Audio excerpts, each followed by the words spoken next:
Just look at these jelly object videos. They're so satisfying to watch, you simply can't look away. And you never know what's going to come out of the tube next. That's exactly why this niche works so well.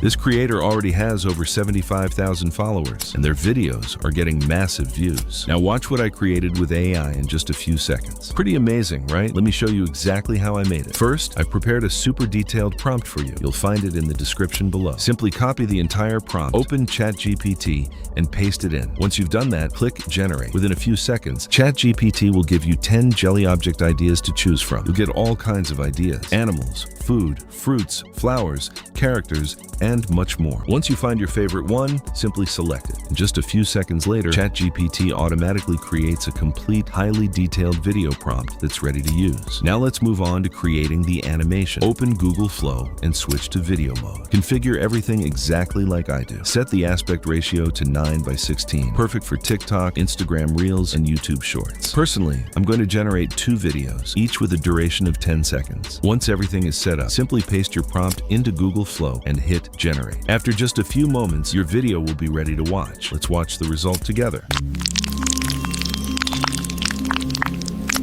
Pretty incredible, isn't it? The animation looks incredibly realistic and super satisfying. And it's the kind of content that makes people want to keep watching until the very end. That's exactly why this format is performing so well across social media right now. I hope you enjoyed this video and that it helps you start creating your own jelly object videos. If it did, don't forget to subscribe for more tutorials, AI content ideas, and viral niches just like this. If you want more viral AI niches, free prompts, and the best AI tools, subscribe to Artu AI. All prompts are available for free in my Telegram. I'll see you in the next video.